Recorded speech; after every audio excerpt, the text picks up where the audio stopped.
नादिगा अपने YouTube channel में आपको खुशामदीद कहते हैं। इमरान खान साबिक वज़ीर आज़म पाकिस्तान और शाह महमूद कुरैशी साबिक वज़ीर ख़ारजा पे जो है वो 10 साल कैद बा मुशक्क़त का जो है वो फ़ैसला आ गया है साइफ़र केस में।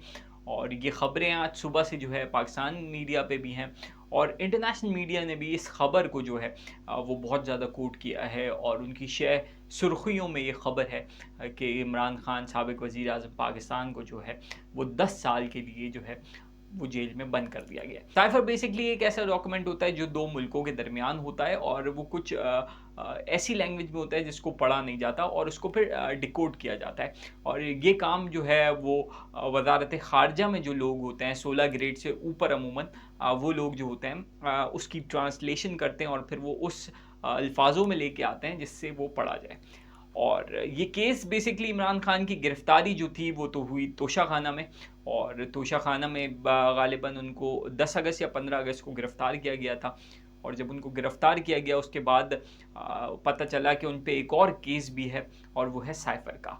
और पाकिस्तान के मायनाज़ कानूनदान जो हैं एतज़ाज़ एहसन, उन्होंने इस फ़ैसले पे जो है वो बड़ी हैरानी का इज़हार किया है और उन्होंने कहा है कि ये बिल्कुल ये सज़ा जो है ये बिल्कुल भी नहीं बनती। और उनका यही कहना है कि ये केस जो है वो हाई कोर्ट में जाएगा और पहली समात में जो है ये फैसला जो है ये तब्दील हो जाएगा। पाकिस्तानी सियासत पे मौजूदा इलेक्शन जो होने वाले हैं उस पे बहुत ज़्यादा इम्पैक्ट होगा इस फैसले का। और देखा जा रहा था कि अवाम शायद रद्द अमल दें, लेकिन अवाम जो है पीटीआई की जो क़यादत अभी मौजूद है ग्राउंड पे, उन्होंने भी यही कोशिश की है कि अवाम को जो है वो कानून हाथ में ना ले। अदालत जो है वो बहुत उजलत में थी और फैसला देने के लिए इस बात का अंदाज़ा ऐसे भी लगाया जा सकता है कि इमरान खान के वकला जो हैं वो कुछ देरी की सबब जो है वो अदालत पहुंच ना सके, जेल पहुंच ना सके, क्योंकि ये केस जो है वो जेल में ही चल रहा है। तो जब जज ने देखा कि इमरान खान के वकला जो हैं वो अभी तक पहुंचे नहीं हैं, तो उन्होंने सरकारी वकला को वही इमरान खान का वकील बना दिया और उन्होंने जो है वो जरा शुरू कर दी इस पे। इमरान खान साहब और शाह महमूद कुरैशी जो हैं जिन पे ये केस था, उन्होंने जो है वो जज से कहा कि ये सही नहीं है, हमारे वकला को आने दिया जाए। और फिर जब इमरान खान के वकला आ भी गए तो उन्होंने जो है वो अदम एतमाद का भी इजहार किया जज पे कि ये कोई सही तरीका नहीं है, हम आ रहे थे और हम हैं यहाँ मौजूद जो इमरान खान को डिफेंड करने के लिए, शाह महमूद कुरैशी को डिफेंड करने के लिए, और हमारे होते हुए जब हम आ गए हैं तो फिर हम ही जरा करेंगे। तो जज ने कहा कि जब आप अदम एतमादी कर चुके हैं तो फिर हम आपको इजाज़त नहीं देंगे। इस पे जो है जब उन्होंने बहुत ज़्यादा प्रेशर दिया तो जज साहब जो हैं वो उठ के एक दूसरे कमरे में चले गए और फिर जब वो दूसरे कमरे में चले गए उन्होंने वहाँ अदालत लगा ली और वापस जो है वो जरा शुरू कर दी। तो ये वाली चीज़ें भी इस फैसले में हैं और ये बातें वो हैं कि जो साहबी वहाँ पे मौजूद थे उन्होंने कोट किए।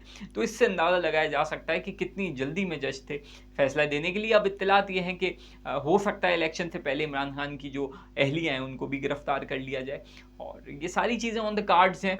इमरान खान की बहनें हैं, उनका भी यही कहना है, पीटीआई की जो लीडरशिप है उनका भी यही कहना है कि हम जो है वो किसी भी सूरत कानून को हाथ में नहीं लेंगे और कानून पे अमल दरामद करते हुए सारे प्रोसेस को फॉलो करेंगे। ये बहुत अच्छी चीज़ है क्योंकि कानून को हाथ में लेना ही नहीं चाहिए। एक आपका काम जो है वो कानूनी रास्ते अपनाना है और अदालतों का काम अदालत में है।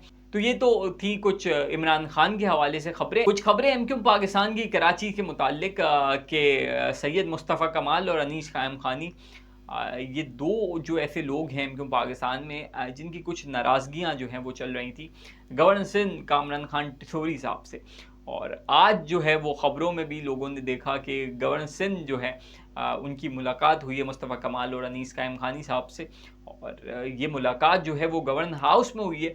और इसका जो है थोड़ा सा लिंक अगर ऐसे भी इसको कर सकते हैं कि अभी हालिया दिनों में पीपल्स पार्टी से एमक्यूएम के जो है वो कुछ हालात अच्छे नहीं जा रहे हैं। और फिर कुछ ये भी था कि गवर्नर भी जो है वो भी ख़ास आदमी हैं और जब ख़ास आदमी वो हैं तो मुस्तफ़ा कमाल भी ख़ास आदमी हैं, तो उनको बोला गया है कि आप लोगों को जो है वो मिल के रहना होगा अगर इलेक्शन जीतने हैं। कराची में पीपल्स पार्टी को आपको फेस करना है। सो उनको यही कहा गया है कि you have to work together, आपको जो है मिल के काम करना होगा।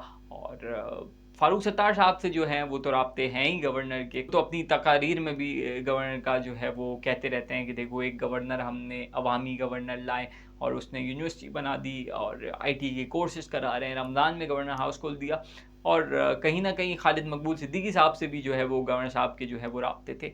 बट मुस्तफ़ा कमाल साहब से कुछ दिनों पहले ये भी इत्तलात थी कि मुस्तफ़ा कमाल साहब खुद भी जो है वो गवर्नर के उम्मीदवार हैं। लेकिन अब जो है वो सूरत हाल, इलेक्शन जीतने हैं, तो आपस की जो रंजिशें हैं वो दूर करनी होंगी, तो ये मुलाकात हुई है।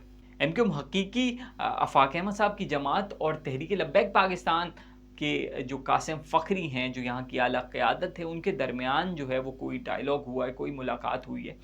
और ये मुलाकातें जो हैं वो अभी बिल्कुल इब्तिदाई मराहिल में हैं। वैसे सियासी हवाले से बिल्कुल एमक्यूएम अलग हैं और टीएलपी बिल्कुल अलग है, बट आफाक अहमद साहब से मुलाकात हुई है और आफाक अहमद साहब का जो है वो एक अपना वोट है, टीएलपी का एक अपना वोट है।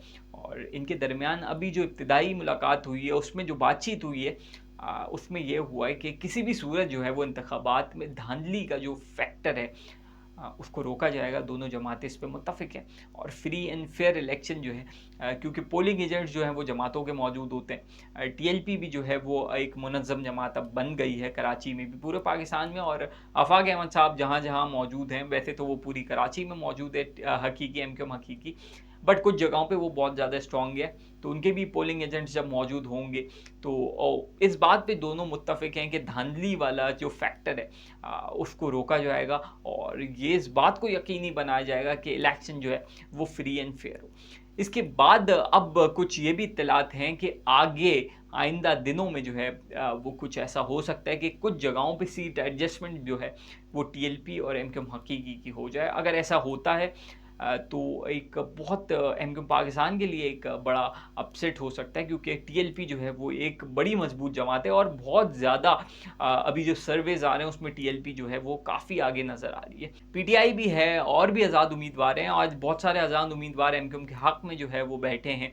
इसी तरीके से अगर टीएलपी एमक्यूएम हकीकी मिलती है तो जो पाकिस्तान मरकज़ी मुस्लिम लीग है, हाफ़िज़ सईद साहब की कहीं सुन्नी तहरीक है, कहीं जीडीए है, बहुत सारी जमातों, जमात उलमा इस्लाम है, एमक्यूएम इनसे जो है वो अलायंस करना चाह रही है और यही सूरत हाल अभी चल रही है। लेकिन पीपल्स पार्टी जो है वो स्टैंड अलोन जो है वो कराची में इलेक्शन लड़ने जा रही है। बाकी पॉलिटिकल पार्टीज, नून लीग से भी एमक्यूएम ने कोशिश की, बट वो अलायंस हो नहीं पाया। तो कराची की सियासत में एक अहम मोड़ अगर टीएलपी और हकीकी का कुछ इत्तेहाद हो जाता है और ये सीट्स निकालने में कामयाब होती हैं एमक्यूएम के अगेंस्ट या पीपल्स पार्टी के अगेंस्ट।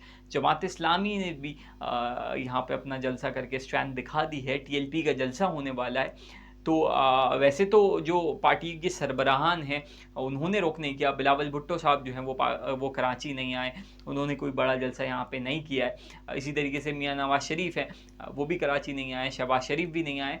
तो जरदारी साहब ने भी कोई ऐसा बड़ा जलसा कराची में नहीं किया। तो कराची को जो कौमी लीडर्स ने तो नज़रअंदाज किया हुआ है। कराची की जो पॉलिटिकल पार्टीज़ हैं वो तो यहाँ पे सरधड़ की बाजी लगा रही हैं। तो इलेक्शन जैसे जैसे करीब आ रहे हैं, सूरत हाल जो है और वाज़ेह होती चली जाएगी। अभी जो मेन स्ट्रीम मीडिया में ज़्यादा फोकस है वो यकीनन इमरान खान की खबर का है, पीटीआई के सरबराह का है। और अब देखते हैं इलेक्शन से पहले कौन कौन से केसेस और हैं जो इमरान खान साहब पे और होते हैं, उसमें उनको सज़ा होती है और उनकी पार्टी पे जो है वो इन सज़ाओं का क्या इम्पैक्ट पड़ता है। पाकिस्तान तहरीक इंसाफ के लोगों, पाकिस्तान तहरीक इंसाफ की क़यादत, आखिर में पाकिस्तान तहरीक इंसाफ की क़यादत का यही कहना है, अपने लोगों को यही मैसेज है कि किसी भी किस्म के एहतजाज से जो है वो गुरेज करना चाहिए। आप अपनी एनर्जी को सेव करें, अपने आप को सेव करें, घरों में रहें और जो आपका जो गुस्सा है उसका इजहार आप वोट के ज़रिए करें, वोट डालें और अपने उम्मीदवारों को जो है वो कामयाब बनाएं। और नाज़रीन, जहाँ तक साइफ़र की बात है, ये वो केस है कि जिसको पाकिस्तान के दो वज़राए आज़म यानी इमरान खान साहब और उसके बाद शहबाज शरीफ साहब, दोनों ने जब कौमी सलामती का इजलास बुलाया तो उन्होंने कहीं ना कहीं ये ज़रूर कहा कि अमरीका की ये पाकिस्तान की अंदरूनी मामलात में जो है वो ये मुदाखलत के मुतरादिफ है, यानी इसको कंडेम किया। अब पाकिस्तान तहरीक इंसाफ के जो वकला हैं और भी जो कानूनदान हैं उन्हीं का यही कहना है कि ये जो जज हैं इन्होंने एक तरह से पीटीआई पे एक एहसान कर दिया है और किसी भी फोरम पे जब भी ये जाएगा केस और हाई कोर्ट में यकीनन जाएगा तो बिल्कुल इब्तदाई पेशियों में जो है ये केस को उड़ा के रख देंगे और ये केस जो है वो बिल्कुल आगे नहीं जा सकता। तो अब जब फैसला आ गया है तो आप केस के बारे में अच्छा या बुरा तो कह सकते हैं, क्योंकि जब केस चल रहा होता है तब उस पर कॉमेंट नहीं करना चाहिए, लेकिन अब तो फैसला आ गया तो फैसले पे कॉमेंट कर सकते हैं। तो इसमें इमरान खान के लिए कुछ बुरा होता तो दिखाई नहीं दे रहा है। हाँ, यकीनन उन्होंने इतने लूप होल्स जो हैं वो छोड़ दिए और वो इमरान खान को बरी करने के लिए जो हैं वो काफ़ी होंगे। तब तक के लिए इतना ही, मिलते हैं अगली वीडियो में। जब तक के लिए अपना भी ख्याल रखिएगा, चैनल को लाइक शेयर सब्सक्राइब करना ना भूलिएगा। अल्लाह हाफ़िज़।